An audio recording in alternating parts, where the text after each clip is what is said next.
तो test start करते हैं। सबसे पहला क्वेश्चन जो है आपका,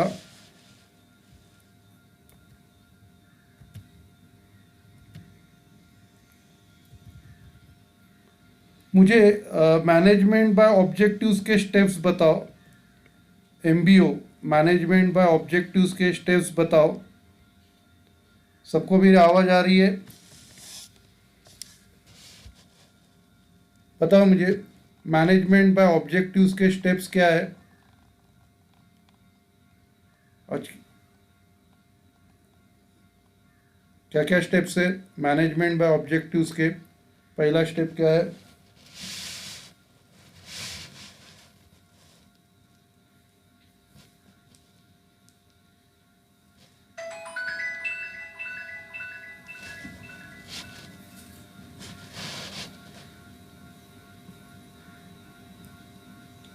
पढ़ाई किया नहीं क्या? तो यस, पहला एनालिसिस ऑफ एनवायरनमेंट बराबर है। उसके बाद नेक्स्ट स्टेप क्या है एनालिसिस ऑफ एनवायरनमेंट के बाद? सेकंड स्टेप, एनवायरनमेंट कितने टाइप के रहते हैं? एनवायरनमेंट के दो टाइप क्या है?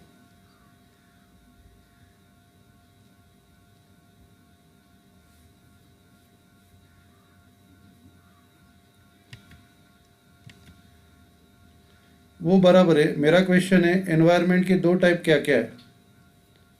एनवायरनमेंट के दो टाइप क्या है?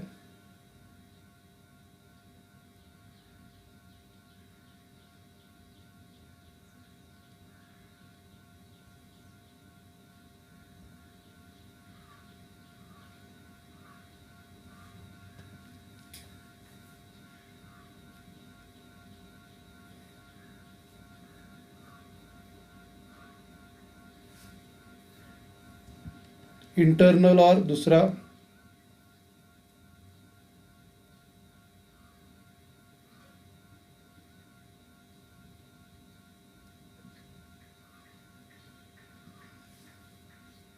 इंटरनल और एक्सटर्नल, ओके। बाद में नेक्स्ट पॉइंट है कलेक्टिवली फॉर्मुलेटिंग गोल्स।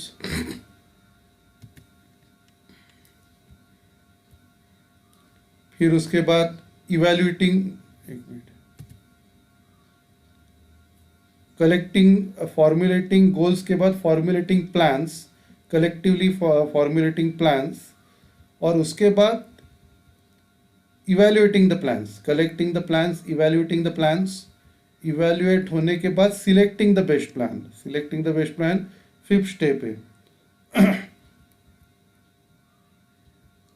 और फिर इम्प्लीमेंटिंग द प्लान, जो भी प्लान है वो इसको इम्प्लीमेंट करना।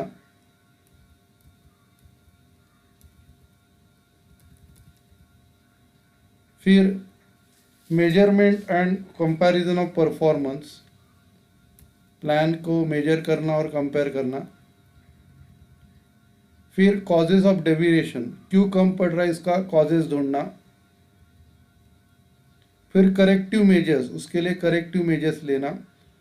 और फिर फॉलोअप और रिव्यू, ये स्टेजेस है, ठीक है। अच्छा, तो मुझे आप अभी मैनेजमेंट बाय ऑब्जेक्टिव्स के एडवांटेजेस बताओ, क्या क्या एडवांटेजेस है मैनेजमेंट बाय ऑब्जेक्टिव्स के, क्या क्या एडवांटेजेस है बताओ। सबसे पहला प्लानिंग, यस प्लानिंग है, कंट्रोलिंग है, प्लानिंग कंट्रोलिंग, उसके बाद planning controlling, innovation, corporate image, team work, optimum utilisation of resources,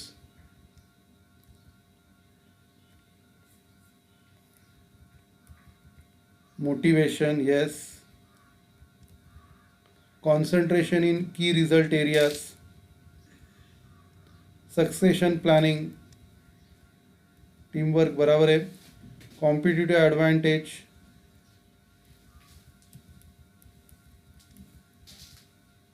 sound organization structure, teamwork बराबर है, objective evaluation,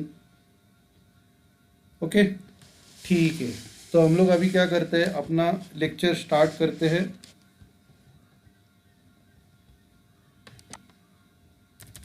सबको नोट्स मैंने भेजा है, तो मैं स्क्रीन शेयर भी करता हूँ।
ओके, सबको स्क्रीन दिख रहा है? चैट बॉक्स में लिखिए, सबको स्क्रीन दिख रहा है क्या? चैट बॉक्स में आंसर कीजिए।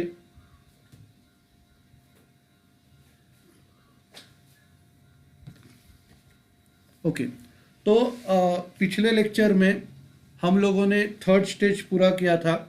अभी हम लोग फोर्थ स्टेज से स्टार्ट करेंगे।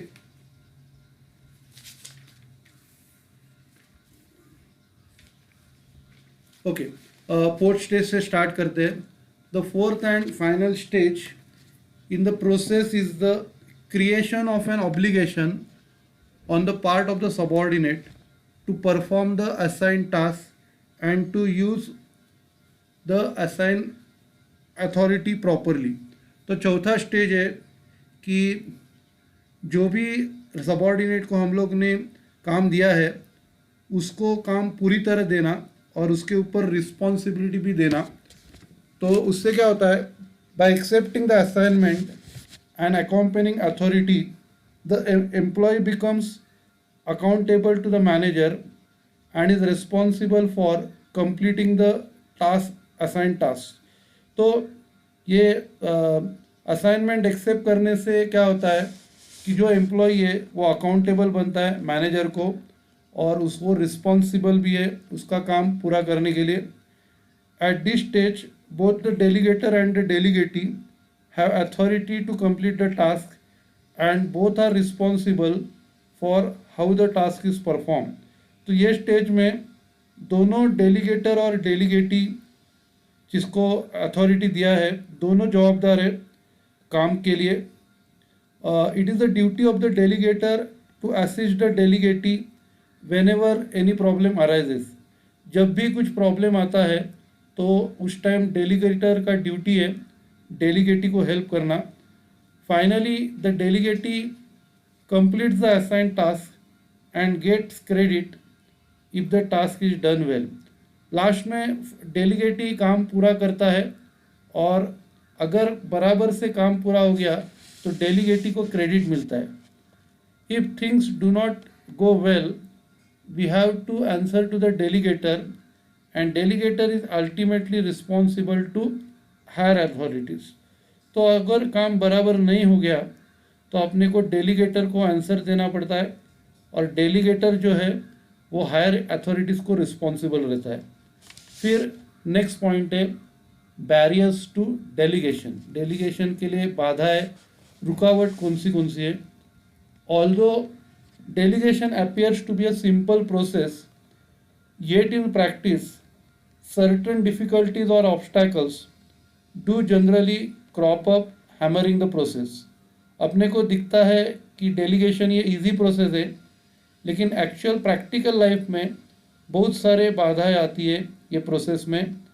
This difficulties are partly on account of superiors attitude and partly on account of subordinate hesitation in accepting the delegation. उसमें थोड़ा जो पार्ट होता है वो सुपीरियर का एटीट्यूड का होता है, दूसरा जो होता है सबॉर्डिनेट का हेजिटेशन, वो मना करता है, उसके ऊपर डिपेंड होता है डेलीगेशन। तो सबसे पहला सुपीरियर के वजह से क्यों डेलीगेशन सक्सेस नहीं होता, या सुपीरियर की वजह से क्या क्या बैरियर आते हैं।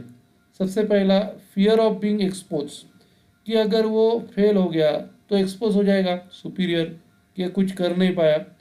डेलीगेशन में expose the manager of his unethical practice, अगर वो कुछ गलत कर रहा है तो फिर वो गलत काम एक्सपोज हो जाएगा।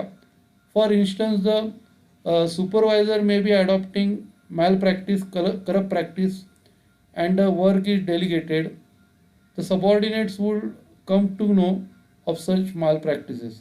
अगर सुपीरियर कुछ गलत काम कर रहा है और फिर काम को उसने सबॉर्डिनेट को हैंडल किया है, तो सबॉर्डिनेट को उसके गलत काम के बारे में पता चलता है।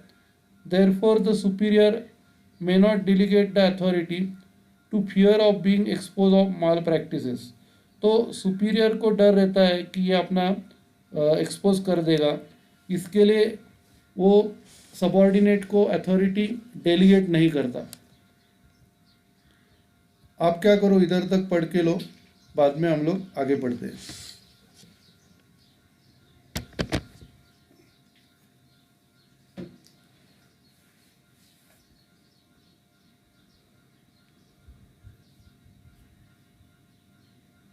उद्या 2:30ची मीटिंग स्टारची आठवतं तुला?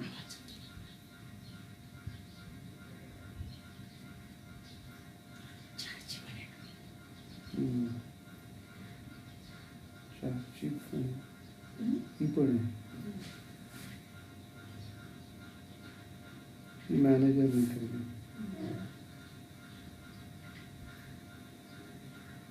पाठवले लोक।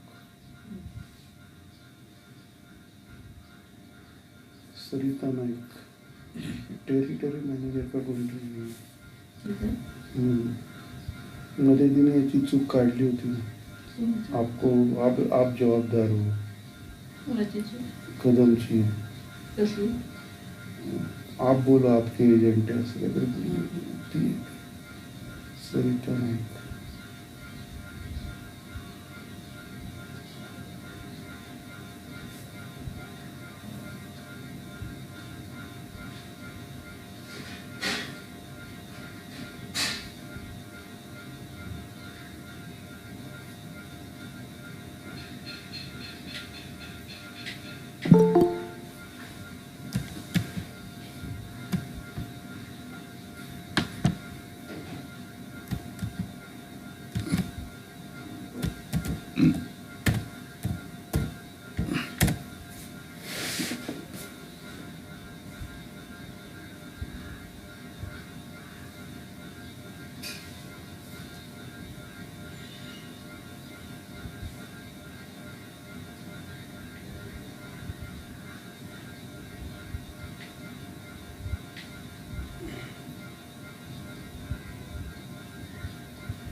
तो हम लोग आगे पढ़ते हैं।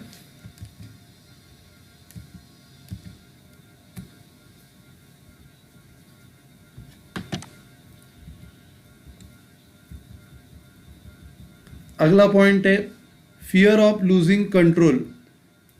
सम managers do not delegate for fear of losing control over the subordinates. कुछ मैनेजर्स को डर रहता है कि उनका जो सबॉर्डिनेट के ऊपर कंट्रोल है वो छूट जाएगा। Delegation gives freedom to subordinates and therefore they may not depend on the superiors. तो डेलीगेशन के वजह से क्या है, सबॉर्डिनेट को फ्रीडम मिलता है और फिर वो सुपीरियर के ऊपर डिपेंड नहीं रहते। नेक्स्ट पॉइंट है fear of subordinates excellence. The manager may feel that subordinates can be a threat to his position. For instance, if a subordinates perform delegated work effectively, he may be promoted even ahead of the superior. Therefore, the superior may be reluctant to delegate authority. तो कभी कभी superior को लगता है कि subordinate उससे superior है, तो जिसके कारण उसके पोजीशन को धोखा होता है, खतरा होता है। तो उसको लगता है कि अगर मैं उसको काम कर दूंगा और वो अगर बराबर से काम करता है तो उसका पोजीशन उसके ऊपर भी जाएगा। तो इसके लिए सुपीरियर सबॉर्डिनेट्स को काम डेलीगेट नहीं करता। बाद में अगला है लैक, है वो लेड नहीं, lack of confidence. Lack of confidence in subordinates, अब ये उल्टा है।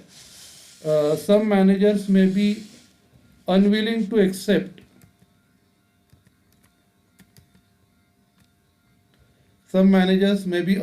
Accept the risk that subordinates make a wrong decision.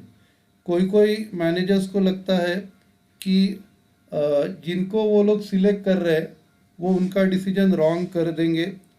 Superiors do not have faith in their subordinates and so they do not delegate. Superior को subordinate के ऊपर भरोसा नहीं रहता, इसके लिए वो डेलीगेट नहीं करते। नेक्स्ट पॉइंट है lack of ability to direct. Sometimes the superiors may like to delegate the authority but may not be able to do it effectively due to his inability to identify and communicate the essential future of his plan. कभी कभी superior delegate नहीं करते जब उनको लगता है कि जिनको डेलीगेट कर रहे हैं वो जो भी कम्युनिकेशन है वो आइडेंटिफाई नहीं करेंगे या प्लान के बारे में उनको समझ में नहीं आएगा। नेक्स्ट है lack of assuming managerial role when promoted. In some cases when persons are promoted to managerial ranks they continue to make routine decision and every other decision in their unit which they were used to do it prior to their promotion. कुछ कुछ लोगों का problem क्या रहता है कि जब उनको मैनेजर करके प्रमोट किया जाता है तो वो रूटीन टाइप के डिसीजन लेते हैं और हर डिसीजन उसी तरह लेते हैं जैसे वो पहले ले रहे थे, प्रमोशन के लिए पहले ले रहे थे। पर में desire to dominate. Some manager have an intense desire to run the organisation as if it is their kingdom. कुछ कुछ लोगों को लगता है कि ये अपना खुद का ऑफिस है, खुद का फैक्ट्री है। They prefer to dominate over the subordinates in respect of all matters. इसके लिए वो अपने सबॉर्डिनेट को डोमिनेट करते हैं सभी मैटर्स में। Therefore they do not delegate authority. तो इसके लिए कैसे रहता है, उनको अथॉरिटी डेलीगेट नहीं करनी चाहिए। बाकी other barriers, tendency on the part of the superior to do things personally. कभी कभी सुपीरियर सारी चीज़ें खुद ब खुद करता है। It can I can do it better feeling on the part of the superior. तो सुपीरियर को क्या लगता है, मैं ये चीज़ अच्छी कर सकता हूँ। नेक्स्ट पॉइंट है एब्सेंस ऑफ कंट्रोल सिस्टम। कोई कंट्रोल सिस्टम इसमें नहीं रहता। Poor relation between superior and subordinates. Superior और सबॉर्डिनेट्स के बीच में जो रिलेशन रहते हैं वो पुअर रहते हैं। उसके बाद difficulties on the point of subordinates. अभी सबॉर्डिनेट्स की डिफ़िकल्टी हम लोग पढ़ेंगे। सबसे पहला इधर भी फियर ऑफ क्रिटिसिज्म है। If the subordinate fear on the basis of past experience or otherwise that he would get unwanted criticism even for a mistake, he would not accept authority. कभी कभी सबॉर्डिनेट को लगता है या उसको past experience से पता है कि उसको अनवांटेड क्रिटिसिज्म मिलेगा। एक छोटी सी मिस्टेक भी करता है तो अनवांटेड क्रिटिसिज्म उसको फेस करना पड़ेगा। तो उसके लिए वो अथॉरिटी एक्सेप्ट नहीं करता। नेक्स्ट पॉइंट है fear of being expose. Some subordinates may not fit for challenging the task and they are already aware of their deficiencies. कुछ सबॉर्डिनेट को लगता है कि वो चैलेंजेस के लिए फिट नहीं है और उनको अपने डेफिशिएंसीज के बारे में पहले से पता रहता है। Therefore they may not accept the delegation for the fear being expose of their inefficiencies. कुछ लोगों को मालूम रहता है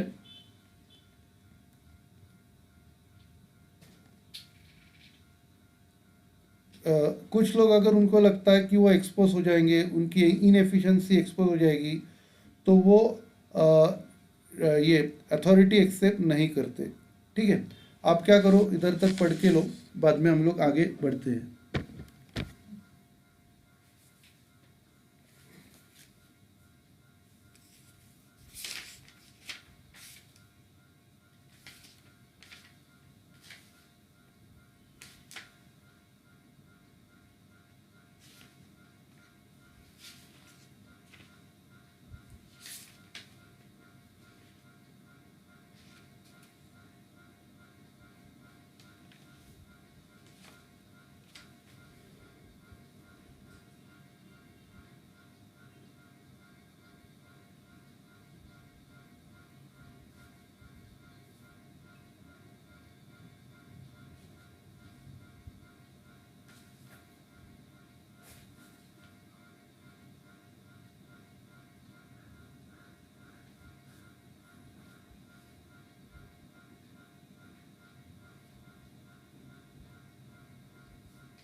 ओके, तो आगे पढ़ते हैं।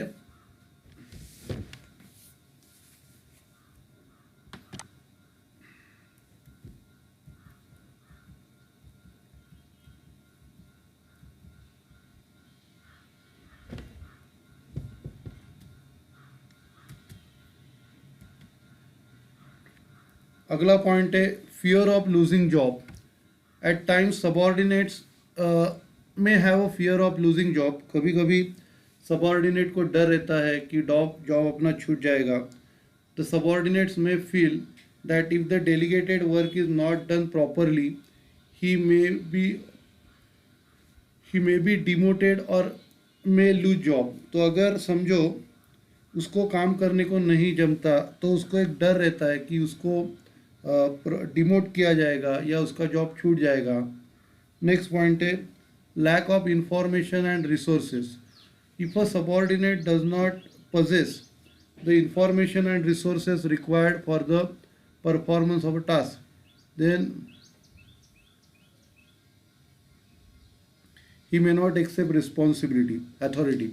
तो अगर सबॉर्डिनेट के पास इंफॉर्मेशन और रिसोर्सेस नहीं है तो वो अथॉरिटी एक्सेप्ट नहीं करेगा। नेक्स्ट पॉइंट है lack of self confidence. The subordinate may not have a confidence in certain carrying out certain specific management and therefore may not accept authorities for such matters. अगर समझो subordinates के पास confidence नहीं है जो भी काम management में उसको दिया है वो कैरी करने के लिए, तो वो अथॉरिटी एक्सेप्ट नहीं करेगा। नेक्स्ट पॉइंट है lack of incentive. Some superior do not give enough freedom to subordinate to execute the delegated work, and as such the subordinates may not accept new assignment। कोई कोई superior लोग उनको freedom नहीं देते हैं delegated काम पूरा करने के लिए, और इसके कारण सबॉर्डिनेट्स एक्सेप्ट नहीं करते। फिर undue interference by superiors. some superior do not give enough freedom to superiors to execute the delegated work, and as much the subordinates may not accept new assignment। कभी कभी सुपीरियर जो रहते हैं वो उनको ज़्यादा फ्रीडम नहीं देते काम करने के लिए और हमेशा इंटरफेयर करते रहते हैं उनके काम में, तो उसके कारण सबॉर्डिनेट एक्सेप्ट नहीं करेंगे रिस्पॉन्सिबिलिटी को। बाद में ओवर डिपेंडेंस ऑन सुपीरियर, उल्टा पॉइंट। If a subordinate find easier to depend upon the boss for taking decision while tackling problem, he may avoid accepting authority even though the superior may be prepared to delegate it। कभी कभी उसको लगता है कि हर बार उसको boss के पास जाना पड़ेगा प्रॉब्लम्स के बारे में पूछने के लिए, तो उसके कारण सबॉर्डिनेट क्या है अथॉरिटी लेने के लिए तैयार नहीं रहता। नेक्स्ट है पुअर सुपीरियर सबॉर्डिनेट रिलेशन। अगला पॉइंट है कि जो रिलेशंस रहते हैं सुपीरियर और सबॉर्डिनेट में वो पुअर रहते हैं। The relation between superior and subordinate may be unfriendly, उनके बीच में अनफ्रेंडली रिलेशन रहेंगे। Therefore subordinate may not cooperate with the superior to accept delegated work. इसके कारण सबॉर्डिनेट सुपीरियर के साथ कोऑपरेट नहीं करेगा डेलीगेटेड वर्क स्वीकार करने के लिए। ठीक है, तो आप क्या करो इधर तक पढ़ के लो, बाद में हम लोग ख़त्म करते हैं।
ओके, फिर हम लोग ख़त्म करते हैं। Thank you.